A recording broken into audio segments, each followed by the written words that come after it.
Wikileaks, Estados Unidos criou curso para treinar Moro e juristas.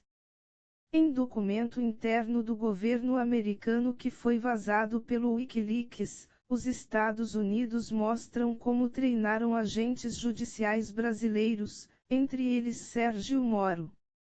O documento, de 2009, pede para instalar treinamento aprofundado em Curitiba. Alguma suspeita com a atualidade? O Wikileaks revelou o informe enviado ao Departamento de Estado norte-americano do Seminário de Cooperação, realizado em outubro de 2009, com a presença de membros seletos da PF, Judiciário, Ministério Público e autoridades norte-americanas, no Rio de Janeiro. O Wikileaks é um site especializado por vazar documentos internos do governo americano.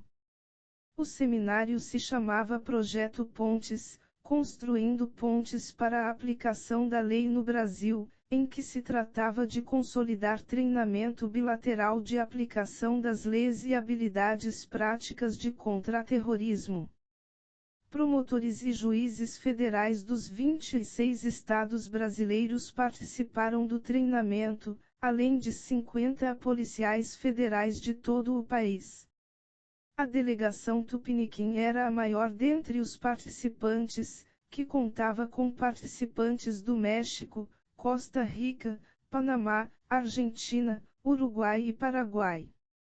O memorando relata o grande entusiasmo com que os promotores e juízes federais brasileiros se dissiparam dos temores que o termo contra-terrorismo desperta em amplos setores, nada mais nada menos o novo discurso com que George W. Bush buscava revestir o direito inalienável do imperialismo norte-americano como polícia do mundo. Depois da queda do Muro de Berlim e o fim da Guerra Fria com a restauração capitalista na ex-União Soviética, e que fundamentou intervenções militares em todo o Oriente Médio na década de 2000 e a reacionária intervenção norte-americana para frear as primaveras árabes de 2011. Vê-se perfeitamente a intimidade com que a casta jurídica brasileira trata os termos do chefe imperial. Vai-se não quando, e meio ao informe para o Departamento de Estado, entra relato de ninguém menos que Sérgio Moro, que discorre sobre os 5 pontos mais comuns acerca da lavagem de dinheiro no Brasil. Sem detalhes particulares sobre a exposição do chefe da República de Curitiba. O informe mostra que houve acalorados debates em que a equipe de treinamento Yankee, virtuosos na patifaria, ensinam os pupilos brasileiros e estrangeiros os segredos da investigação e punição nos casos de lavagem de dinheiro, incluindo a cooperação formal e informal entre os países, confisco de bens, métodos para extrair provas, negociação de delações, uso de exame como ferramenta, e sugestões de como lidar com organizações não governamentais, ONGs, suspeitas de serem usadas para financiamento ilícito. Na seção Resultados, o informe da equipe lembra a harmonia que se estabelece quando o tutor dedicado se depara com o aprendiz atento. Lê-se que os participantes requisitaram treinamento adicional, sobre a coleta de evidências, entrevistas e interrogatório, habilidades usadas nos tribunais.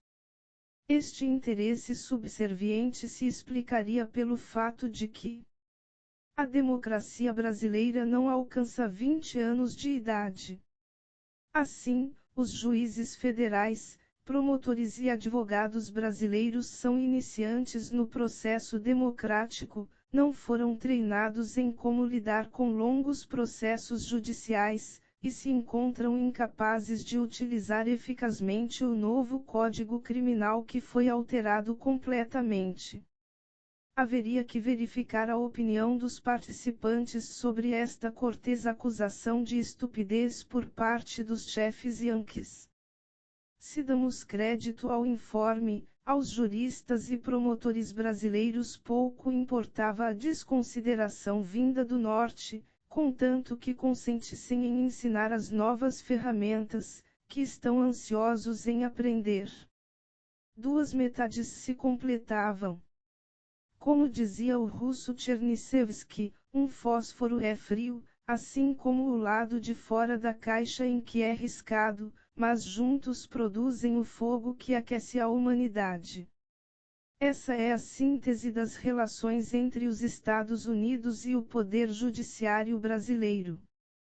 E para completar a trama atual se desenvolvendo em determinada passagem do documento, o informe pede para ministrar cursos mais aprofundados nos seguintes locais: Curitiba, São Paulo e Campo Grande.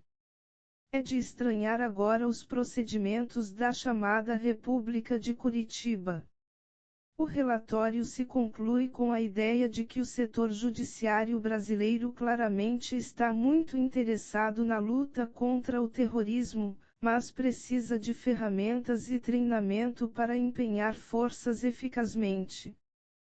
Promotores e juízes especializados conduzirão no Brasil os casos mais significativos envolvendo corrupção de indivíduos de alto escalão. Não admira que, durante estes últimos anos, a cooperação com os Estados Unidos, e mesmo sem ela, tenha incrementado o conhecimento do Judiciário e do Ministério Público acerca dos principais casos de corrupção no país. Com tamanha rede de investigação, é possível acreditar que o Judiciário e a Polícia Federal não sabiam de nada no esquema da Petrobras. Só descobriram agora. Parece inverídico. O próprio desespero de Moro nesta quarta-feira em colocar sob sigilo os mais de 300 nomes dos políticos envolvidos na delação da Odebrecht sinaliza que ela poderia traçar o rastro para pistas que envolvam membros proeminentes de outros poderes para além do legislativo. Então, surge a pergunta: quem vai investigar a PF? Quem vai julgar os juízes? A farsa das instituições democráticas. Seguramente a responsabilidade pelo fortalecimento da direita e das instituições autoritárias do Estado capitalista recaem sobre Lula, Dilma e o PT.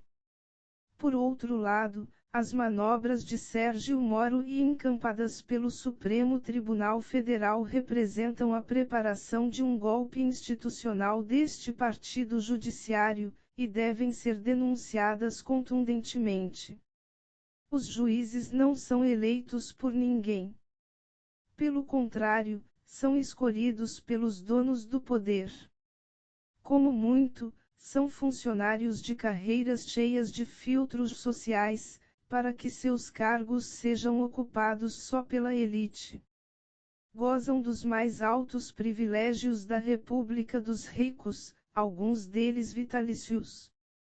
E entretêm todo tipo de laços com o imperialismo e as potências estrangeiras, que se encontram documentadas em arquivos de Estado como este. É lamentável a posição da esquerda, como PSOL e PSTU, que se alinham atrás da superstição da Lava Jato e de que Moro pode revolver o solo da corrupção burguesa, ou revestidos da política de fora todos. Eleições gerais. Uma verborragia que termina representando a política de impeachment da direita, quando é necessário unir forças para exigir das direções burocráticas que rompam sua colaboração com o governo e encabecem uma luta séria contra os ajustes e a impunidade. É preciso questionar todos os privilégios do poder judiciário, exigir que cada juiz seja eleito por sufrágio universal e seja revogável, perdendo suas verbas de auxílio e exigindo que recebam o mesmo salário de uma professora. Nem o PT, que fortaleceu esta instituição durante todos os seus governos, nem a direita reacionária do PMDB e do PSDB, podem fazer isso. É necessário que a população, em base a um movimento nacional contra os ajustes e a impunidade, impulsione uma Assembleia Constituinte livre e soberana que imponha estas medidas, decidindo a revogabilidade de todos os mandatos, que todos os funcionários do Estado recebam o mesmo que uma professora, e que se revertam todos os acordos com o capital estrangeiro. Veja abaixo a primeira página do informe vazado, o link do arquivo completo encontra-se no começo deste artigo.